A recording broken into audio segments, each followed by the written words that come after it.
I, 32M, married Jeanette, 30F, 4 years ago, and her mother Zoe and brother Landon came with the deal. I need to get this out now because what I found last week changed everything, and I'm about to make moves that I can't take back. My grandmother Lily raised me. Parents split when I was 9. Dad disappeared. Mom was in and out until she was just out. Lily was it. She owned her house, had savings, lived carefully, and when I was 26, she told me everything was set up to come to me. Sole beneficiary. Lawyer handled it all properly. I didn't dwell on it because Lily was healthy and I figured that was decades away. Met Jeanette through a coworker a year later. Her family felt like the thing I never had. Zoe was always around, always cooking. Holidays were loud and full. Landon was the classic younger brother who made everyone laugh. We married after 18 months. What I didn't understand then was that Zoe hasn't worked in over a decade, and Landon bounces between gig work and her couch. Jeanette kept them both afloat, and after the wedding, that became my job too. It started small, a bill here, a car repair there, then rent, then Zoe's apartment deposit because family takes care of family. Every time I pushed back, Jeanette made it clear that questioning her mother meant questioning her. 8 months ago, Lily got sick. Nothing sudden, but the doctors found issues and she needed more help. I started going over 3 or 4 times a week. Groceries, appointments, keeping her house up. I told Jeanette about Lily's condition and about the estate because I thought my wife should know. Dumbest decision of my life. Within 2 weeks, Zoe became very interested in my grandmother. This woman met Lily twice in 4 years and suddenly wanted to visit and bring food and help out. Then Zoe started asking Lily questions about her house, her plans, whether she needed help with paperwork. Lily told me on a Thursday that Zoe kept calling and pushing about her finances. Lily said she told her everything was handled with her lawyer, but Zoe wouldn't stop. That same week, a piece of mail from Lily's lawyer never arrived. The firm confirmed they sent it. I let it go. Then, a second piece went missing. Then, a third. All estate-related. Regular mail arrived fine. I started paying attention and noticed Jeanette grabbing mail before I got home on her days off. I also noticed Zoe had a key to our apartment that I never gave her. When I asked Jeanette, she said her mom always had a spare, which was impossible because we moved in 11 months ago and I handled the locks myself. Last Wednesday, Jeanette left her tablet logged into WhatsApp in the living room while she showered. I picked it up and found a group chat called Family Planning with Jeanette, Zoe, and Landon. I read through 3 months of messages. Zoe from about 2 months back. That boy has no real family watching his back. Nobody is going to check us, he trusts Jeanette, and that is all we need. Landon. Easiest situation we've ever had. Grandma is old and confused, and he's too busy playing good grandson to notice. Lily is not confused. She is 81 and sharper than all 3 of them combined. Then Jeanette. My wife writing things like, he genuinely thinks I care about his grandmother. I just keep him calm while mom handles the paperwork. And Albert doesn't suspect anything. He's so focused on being helpful he can't see what's in front of him. Zoe had been researching how to position herself as Lily's informal caretaker to get access to her accounts. Landon was asking about retitling the house and whether they needed my signature or could work around me. Jeanette said she'd been practicing my signature and had already pulled documents from the mail she intercepted. I read everything for about 40 minutes. Didn't say a word. Put the tablet back, told Jeanette I was going to the gym, and drove to Lily's house instead. I sat in her kitchen and told her everything. Every message, every plan, every word they said about her and about me. Lily looked at me and said she'd had a bad feeling about Zoe for weeks and was glad I caught it. That was 6 days ago. I haven't confronted Jeanette or Zoe or Landon. I go home every night and act normal and eat dinner and sit next to a woman who is actively conspiring against my grandmother. Every night after Jeanette falls asleep, I open the tablet and read new messages and screenshot everything to a cloud account she doesn't know exists. They have no idea I know. And I'm not going to tell them yet because I am not just going to leave and let them land on their feet and find the next person to do this to. Lily and I have been talking to her lawyer all week, and what we are putting together is not a conversation. I'll update soon. Right now, I keep my head down and wait. Okay, so I need everybody to understand something. This man went home after reading those messages where his wife called him a useful idiot, where they literally named the group chat Family Planning, like they're running a heist with a cute name. And he sat on that couch and watched a cooking show. He ate dinner across from this woman. He said goodnight, and he did that for days.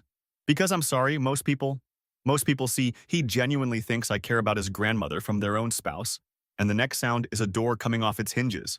Albert sat down and started building a case like a man who understands that rage is a luxury and patience is a weapon. And like, okay, the actual devastating part here is why this family targeted him. Not because he had money, not because he was careless, because he was alone. They looked at a guy who grew up without parents, who was raised by one woman who loved him enough to be everything, and they said, perfect. Nobody's watching.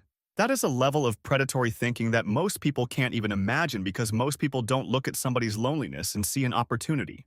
Zoe walked into this man's life, gave him loud holidays and home-cooked meals, and the entire time she was just fattening the pig before the slaughter.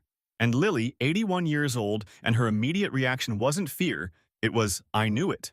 Grandma had the read on Zoe before Albert even found the messages. That woman has been navigating people like Zoe for 60 years longer than any of them have been alive. They called her confused. They're about to find out what confused looks like. Update 1. Alright, so a lot has happened since my last post, and some of you were asking me to update, so here it is. If you haven't read the original, go do that first, because this is going to move fast. After I found the WhatsApp group, I spent about 10 days just watching, reading their messages every night, screenshotting everything, acting completely normal at home. It was the hardest thing I've ever done because every time Jeanette asked me how Lily was doing or said something about wanting to visit her, I had to just nod and smile knowing exactly why she was asking. But I kept it together because Lily's lawyer, Zachary, told me the more they put in writing, the stronger our position would be. And he was right. Here's what I learned during those 10 days. Zoe had already gone to Lily's house twice without telling me. Once when I was at work and once on a Saturday when Jeanette told me she and her mom were going shopping. Both times she tried to get Lily to sign paperwork that would give Zoe authorization to handle Lily's bills and correspondence. Lily refused both times, but here's the part that made me lose it.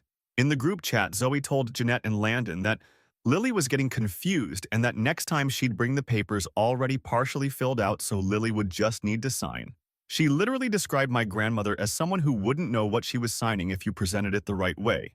Lily is sharper than Zoe will ever be, but the fact that she was banking on manipulating an elderly woman into signing over access to her life, that told me exactly who I was dealing with. Meanwhile, Landon had been doing his own research. He was sending links in the group chat about property transfers and asking whether a spouse could claim inheritance rights during a marriage. He was specifically looking into whether Jeanette, as my wife, could have a legal claim to anything I inherited from Lily, and whether that could be redirected. The messages made it clear this wasn't some casual curiosity. He was building a roadmap, and Jeanette was coordinating the whole thing, telling Zoe when I'd be at work, telling Landon which documents she'd pulled from the intercepted mail, and updating them on Lily's health like she was running a project. So here's where things shifted. About 4 days after my last post, Lily and I went to see Zachary together. Lily is 81, but she walked into that office and laid the whole thing out like she was presenting a case. She told Zachary about Zoe's visits, about the pressure to sign documents, about the phone calls pushing for financial access. Zachary had us put together a detailed timeline, and he started preparing something he called a protective declaration, basically a legal document where Lily formally states that she is of sound mind, that no one other than me has authorization over her affairs, and that any documents obtained through deception or without her informed consent are invalid. He also had Lily update her power of attorney paperwork to add extra layers of verification so nothing could be changed without multiple confirmations. But here's the new problem that came up, and this is the part none of you saw coming because I sure didn't. While I was at Lily's house going through her mail to make sure nothing else had been tampered with, I found a notice from her bank. Someone had called the bank pretending to be a family member and requested information about Lily's accounts. The bank didn't give out details because of security protocols, but they flagged the call and sent Lily a notification. The call came from Zoe's phone number. Zachary told us this was important because it showed a pattern of behavior that went beyond just family nosiness. This was someone actively trying to access another person's private financial information. I also found out something about why Zoe treats me the way she does, and honestly, it explained a lot. Through the older messages in the group chat, the ones I had to scroll way back to find, Zoe had been talking about me since before the wedding. She told Jeanette that I was a good pick because I had no family infrastructure. No parents involved, no siblings, no one who would ask questions or push back.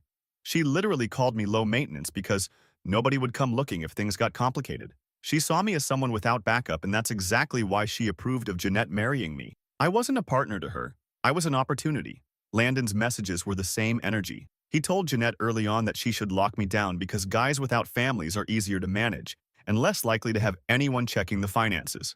This wasn't something that started when Lily got sick. They've been thinking about this since before I even proposed. So now I'm sitting on all of this. I have the screenshots, I have the bank notification, I have the protective declaration filed, and I have Zachary working on next steps. Jeanette still has no idea. She came home last night and told me Zoe was planning to visit Lily again this weekend and asked if I thought that was a good idea. I told her, sure, sounds nice.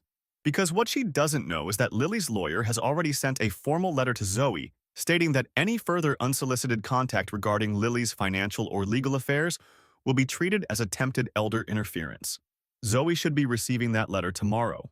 And that's when this whole thing is going to blow open because there is no way Zoe gets that letter and doesn't immediately call Jeanette. And when she does, I will be sitting right there watching my wife's face when she realizes the wall just got a lot closer. More soon. This is a whole family of predators. Like, I need people to really sit with that. This isn't one bad apple. This is a mother who trained her daughter to hunt, a brother who does recon, and a wife who runs operations. Jeanette is out here giving Zoe Albert's work schedule so she can ambush an 81-year-old woman alone in her house with pre-filled paperwork. She's updating them on Lily's health stats like she's a project manager sending out sprint reports. Lily has a doctor's appointment Tuesday, mobility is declining, window is narrowing. That's not a daughter-in-law. That's a case officer running an asset. And you know what breaks my brain the most? Scrolling back and finding out this wasn't even reactive. They didn't see Lily get sick and think, oh, opportunity. They saw Albert and thought opportunity. Before the wedding, before the ring, before any of it, Zoe handpicked this man like she was drafting a fantasy football team. No parents, no siblings, no infrastructure. That's our guy. Landon co-signing with guys without families are easier to manage. These people sat around a dinner table years ago and decided to harvest a human being because he had the audacity to grow up without parents. They weaponized his loneliness against him and then gave him Thanksgiving dinners so he wouldn't notice. But the thing they fundamentally miscalculated, and this is where I genuinely want to stand up and applaud, is that they assumed having no family meant having no one. Albert has Lily, and Lily walked into a lawyer's office at 81 and presented a case. Not crying, not confused, not the helpless old woman Zoe was banking on. She walked in there and started naming dates. That's not a grandma, that's a general. That lawyer letter about to hit Zoe's mailbox is going to land like a flashbang in a one-bedroom apartment. Update 2. You guys. I cannot even begin to describe what the last week has been like. If you told me a month ago that I'd be sitting in my car outside a grocery store typing a Reddit update at 11 at night because I can't go home yet, I would have called you insane. But here we are. Buckle up. So the lawyer's letter hit Zoe on a Friday. I know the exact moment because I was sitting on the couch with Jeanette watching some cooking show and her phone started buzzing nonstop around 7:30. She glanced at it, said it was her mom being dramatic about something, and went to the bathroom with her phone. She was in there for 40 minutes. When she came out, she told me Zoe was upset about a neighbor dispute and she might need to go over there tomorrow. That was the first lie of the evening. I checked the tablet after Jeanette fell asleep and the group chat was on fire. Zoe had sent photos of the letter from Zachary. She was furious, but not in the way I expected. She wasn't scared. She was strategic. Her first message was asking Jeanette whether I could have found out or whether the lawyer was just doing this on Lily's own initiative. Jeanette said there was no way I knew anything because I was sitting right next to her acting completely normal all night. Landon jumped in saying they needed to speed everything up before more legal barriers went into place, that they'd been moving too slow and this was proof they were running out of time. Then Zoe said something that I keep going back to because it shows how these people actually think. She said that the letter didn't matter because Lily was elderly and if it ever came down to a dispute, she could argue that Lily was being isolated by me and that Zoe was simply trying to help a vulnerable senior. She was already flipping the narrative. She was going to use her 2 visits to Lily as evidence that she was a caring family member and that I was the one keeping Lily away from people who wanted to help. And honestly, that terrified me because it wasn't stupid. It was calculated. The next 3 days were chaos in that group chat. Landon started pushing Jeanette hard about getting me to sign something, anything, that could give them a foothold. He kept saying I was the weak link, and that Jeanette just needed to put a document in front of me mixed in with regular household paperwork, and I'd sign it without reading. Jeanette pushed back on that, not because she was protecting me, but because she said I'd been more careful about paperwork lately, and she didn't want to risk tipping me off. So she was observant enough to notice I was being more cautious but not observant enough to wonder why. Meanwhile, I was not sitting still. Lily and I went back to Zachary on Monday and laid out everything new from the group chat. Zachary told us that what Zoe described, positioning herself as a concerned family member to challenge Lily's autonomy, was an actual tactic that people use, and it needed to be countered preemptively. So he had Lily do a formal cognitive evaluation with her doctor. Lily passed with flying colors because, again, she is sharp, and that evaluation is now on file. If Zoe ever tries to claim Lily is confused or being manipulated, there is a dated medical assessment that says otherwise. But here's where the new pressure came in, and this is the part I haven't told anyone except Lily and Zachary. The apartment Jeanette and I live in, the lease is in both our names, but I've been paying the full rent for the last 2 years because Jeanette's paycheck goes to covering Zoe and Landon's expenses. Every month, I watch my wife send money to her mother and brother while I cover our entire household. I never made a legal issue out of it before because I thought it was temporary, and because I thought we were a team. Now I know we were never a team. So I told Zachary I wanted to understand my options for the apartment, and he connected me with someone who handles tenant and lease situations. I'm not going to get into all the details here, but what I will say is that I've started the process of separating my financial obligations in that apartment in a way that is going to hit very hard when the timing is right. On Wednesday, something happened that added a completely new layer to this. Jeanette told me over dinner that Zoe had been talking to a friend of hers who used to work at an elder care facility about how to file for informal guardianship over someone who didn't have adequate family support. Jeanette said it casually like it was just conversation, but she was testing me, watching to see if I reacted. I just nodded and said that sounded like a lot of paperwork. Inside, I was already texting Zachary under the table because informal guardianship is a real legal process, and if Zoe actually tried to file something, it could create a bureaucratic nightmare, even if it ultimately failed. Zachary told me he would file a preemptive objection with the county if anything appeared in the system. And then came Thursday. Jeanette came home from Zoe's place and told me she thought we should move Lily into an assisted living facility because it would be better for her health and we could help manage the transition. She framed it like she was being thoughtful and concerned.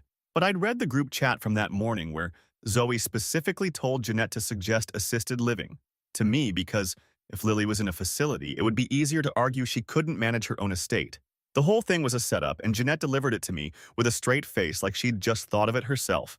I told Jeanette that Lily was doing fine at home, and I didn't think she needed that kind of change right now. Jeanette pushed back, said I was being stubborn and that I couldn't take care of Lily forever by myself. I told her Lily had her own routines and her own support system, and that moving her would do more harm than good. Jeanette got frustrated and said I was too emotionally attached to see what was best for Lily. I nearly lost it right there, but I held it together because the timing isn't right yet.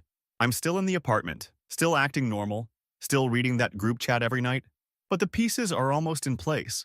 Zachary has the screenshots, the bank notification, the protective declaration, the cognitive evaluation, and the timeline of everything Zoe has done. Lily's estate documents have been reinforced and secured.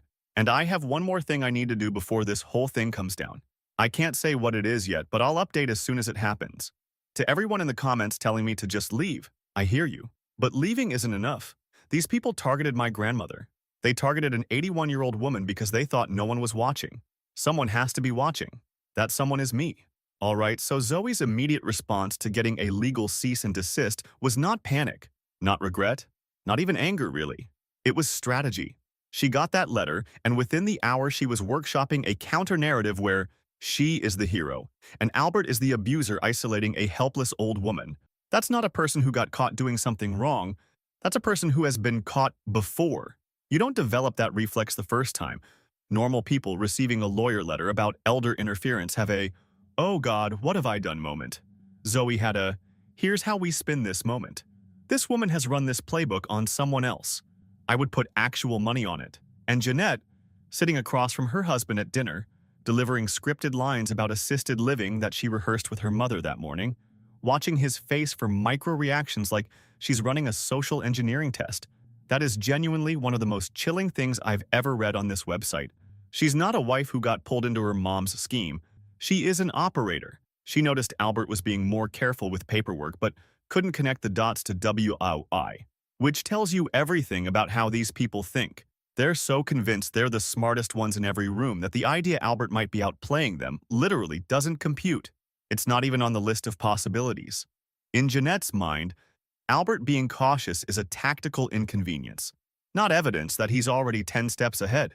And honestly, the fact that this man is sitting across from his wife every night, watching her perform concern for his grandmother, knowing she called him a useful idiot in writing, and his response is to calmly text his lawyer under the table.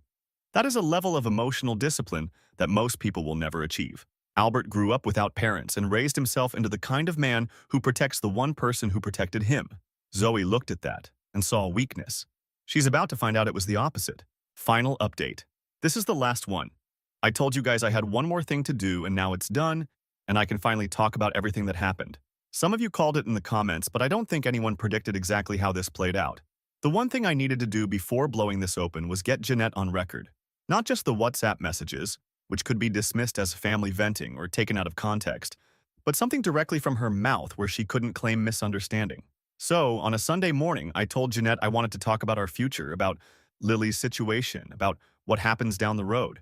I framed it as me being stressed and needing her input. And Jeanette, who had been running this con for months, saw an opening.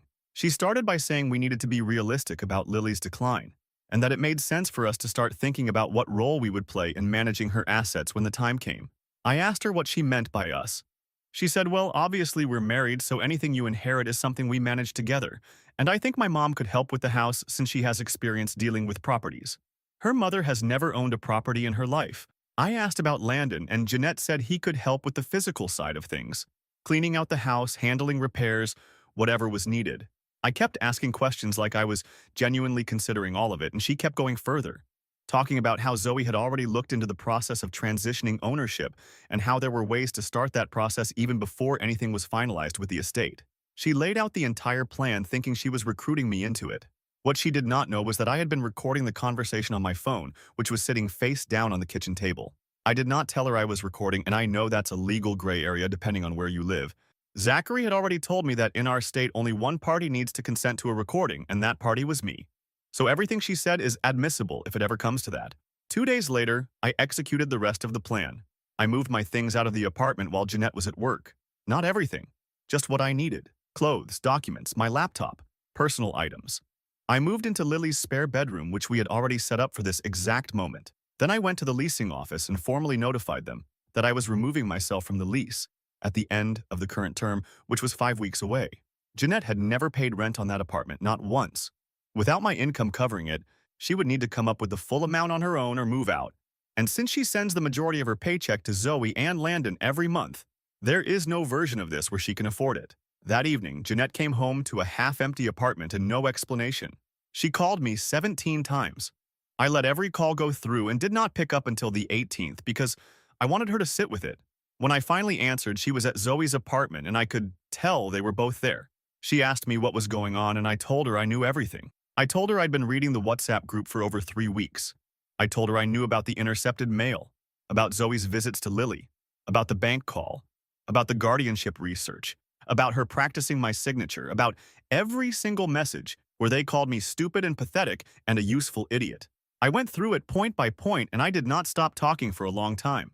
Jeanette tried to reframe it immediately. She said I was misreading the messages, that it was just her family being protective, that Zoe was only trying to help and I was blowing everything out of proportion. I told her that suggesting someone retitle an elderly woman's house is not being protective. She switched tactics and said she loved me, and that we could work through this and that every marriage has rough patches. I told her that calling your husband a useful idiot to your mother and brother is not a rough patch, it's a confession. Then Zoe got involved. She started going off about how I was ungrateful for everything they'd done for me, how they welcomed me into their family when I had nobody, how I should be thanking them instead of threatening them.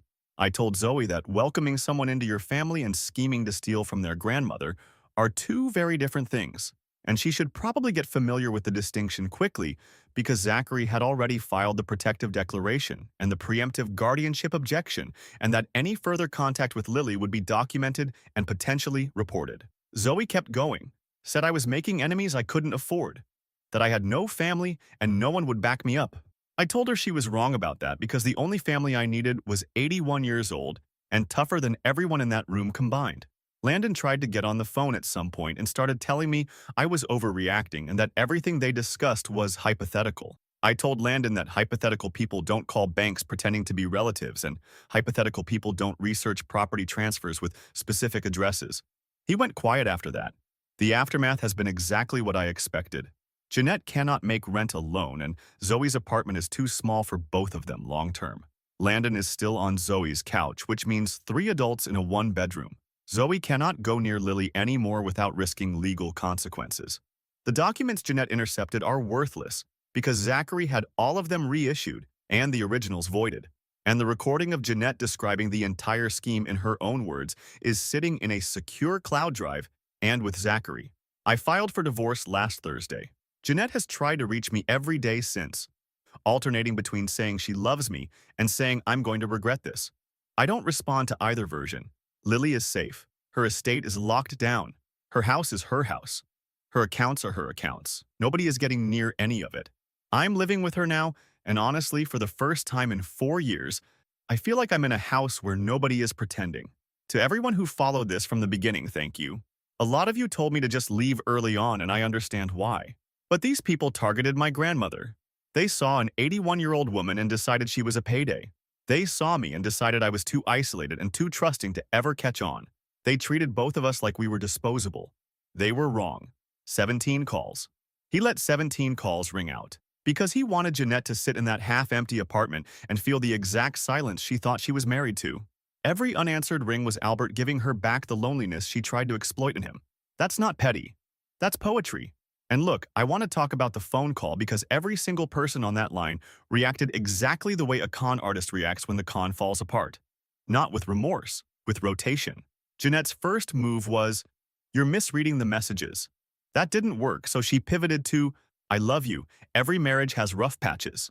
When that didn't work, Zoe jumped in with the Audacity Olympics. You should be thanking us. Thanking them. For what? For the privilege of funding their entire household, while they forged his signature and tried to steal his grandmother's house? Zoe really stood there and said, "We welcomed you when you had nobody." Like that was charity, and not the setup for a long con. She literally admitted to the strategy in the same breath she was denying it. You have no family, no one will back you up. She's still trying to weaponize his isolation in the middle of getting caught. That's not a defense, that's a reflex. That's muscle memory from doing this before. And Landon. My guy hit them with, "It was all hypothetical." And Albert came back with, "Hypothetical people don't call banks pretending to be relatives." That line ended a whole man's participation in the conversation. Landon went so quiet you could hear his future employment prospects evaporating. But honestly, the part that's going to stay with me is the ending. 3 adults crammed into Zoe's one-bedroom apartment with no income stream, no mark, no scheme, and no next move. Meanwhile, Albert is in Lily's spare bedroom, the room they set up together for this exact moment, eating breakfast with the woman who raised him, in a house that belongs to her and will always belong to her. He spent 4 years in a family that was performing love at him like a dinner theater production, and now he's back in the one house where nobody has ever pretended. These people built their entire plan on the assumption that a man with no family was a man with no one. They confused being alone with being unprotected. Albert had exactly one person in his corner, and that one person was enough to dismantle their whole operation. Zoe had a whole team, a daughter running point, a son doing research, a network of elder care contacts, and she lost to a guy and his grandma and a lawyer named Zachary. Sometimes the smallest family in the room is the most dangerous one. Albert, wherever you are, Lily raised a good one, and she knows it.